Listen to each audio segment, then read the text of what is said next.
And oh, by the way, the reason those deals don't leave these great funds now is because they know we can provide the most value. And when times get tough, we answer the phone call. We don't get to leave. What are you talking about? We're on the call. We don't go anywhere. Live or die till death do us part. Rich or poor, sickness and health. That's what long equity is. So you want your money with people that understand the industry, first of all. Second of all, are here for the long term. And third, the companies. From MJBulls Media, it's the Raising Cannabis Capital Show.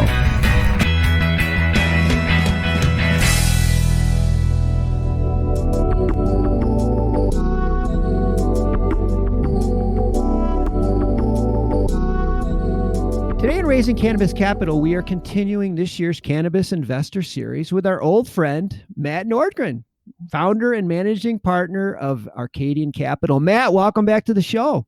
Hey, Dan, thanks for having me. I guess we are old friends after all these years now. And, I hear you so much in the cannabis world. It's just so nice to hear your voice. I recognize it now if someone's playing it in one of the other offices even. But you interview so many great people. We're thankful to continue to be a guest on your show. The people that don't know, Matt, if you've had so many successes in different venues, whether it's athletics or entertainment or investing, and we've talked about your career and your journey to cannabis investing on our previous appearances. So if you want to learn more about Matt, just please take a minute and go back and listen to episodes 35 and episode 140, because we have a ton of new stuff that we need to talk about today. So we're going to skip some of this and just jump right into it. Matt, when you formed Arcadian, your investment thesis was a little different than other cannabis companies in that you only invested in non-plant touching, or what a lot of people refer to as ancillary cannabis businesses. Is that still the case? You know, Dan, it still is mostly. And I want us to characterize that more so because the funds that we have under Arcadian, which there's two funds, those are specifically for non-plant touching ancillary companies.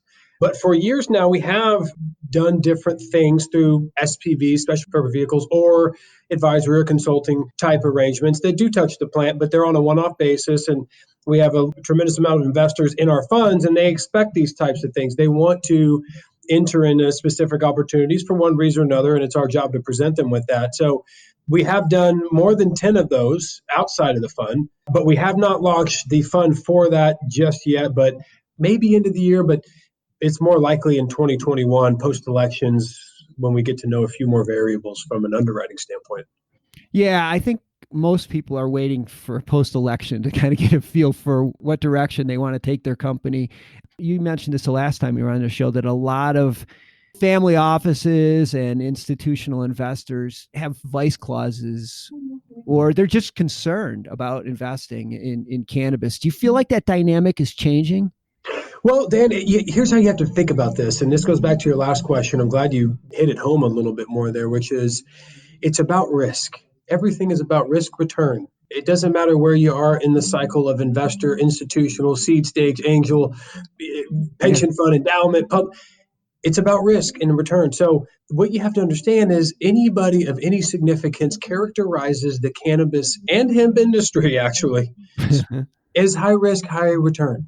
Everybody. It doesn't matter if you run a REIT in this space or you run a pre-Series A software startup. It doesn't matter. You're high risk to every major allocator in the entire planet.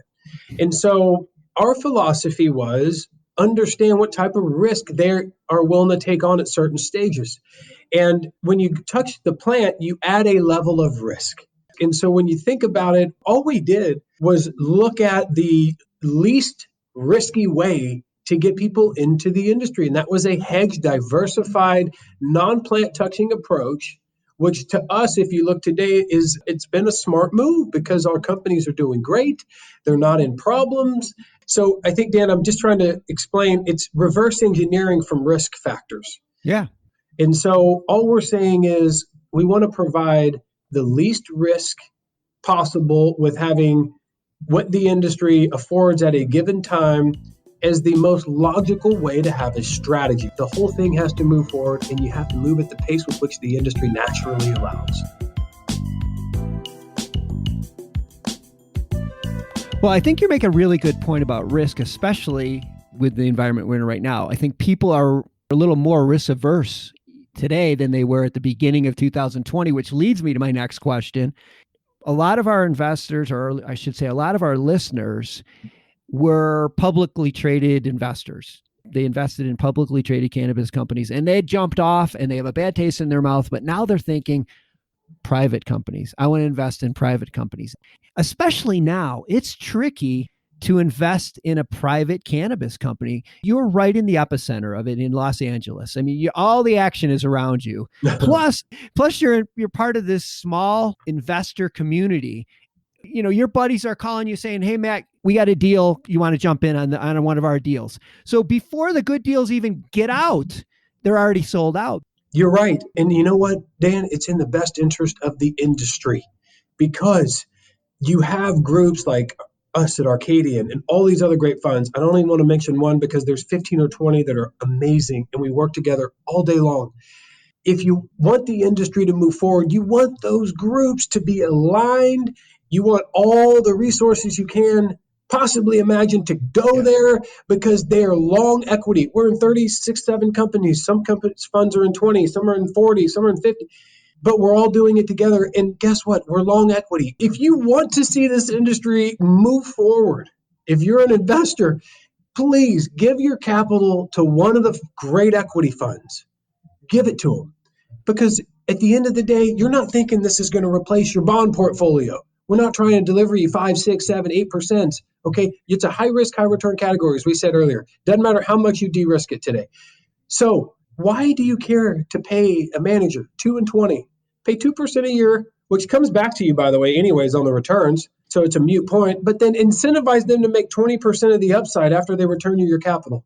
Who cares? You're supposed to be making 400% return when you cross the line. The race isn't over. It's just beginning. History hasn't been written. You need to be part of a team. This is going to move forward. And these funds that are out there like Arcadian and others are going to properly hedge you and diversify your risk such that you make sure that you, with portfolio theory, you make a nice return, you're safe, you get to enjoy the ride. And oh, by the way, the reason those deals don't leave these great funds now is because they know we can provide the most value. And when times get tough, we answer the phone call. We don't get to leave. What are you talking about? We're on the call. We don't go anywhere. Live or die till death do us part. Rich or poor, sickness and health. That's what long equity is. So you want your money with people that understand the industry, first of all. Second of all, are here for the long term. And third, the companies, rightfully so, should first and foremost target the funds because there's no one else in the world that can provide as much strategic value to a company as these funds like ours. And so join the team. The return's going to be more than you need. Pay the managers. It needs to be a collaborative effort, just like the plant is. It's collaborative. It's healing. Do it together. And we can all resource these companies privately as they should be in the market today with tremendous returns and doing good for the industry and the world by doing it this way. That's the passion. That's the passion that's made you so successful for everything that you've done, Matt. That's just what you said right there. It's people that invest with Arcadian know this about you. Your companies that you work with know this about you, is that you are all in till death do you part. That is cool. That is so cool. I have all of Matt's information in the show notes. So if you're a company that's looking for some growth capital, or if you're an investor and you want somebody to manage your fund, I don't think you're going to find anybody more passionate or more committed to this industry than Matt Nordgren. And Matt, it's always great to have you on the show. Thanks so much for being on the show. Hey, thanks for having me, Dan. God bless you, and look forward to hearing from folks here. We hope to be of service to you.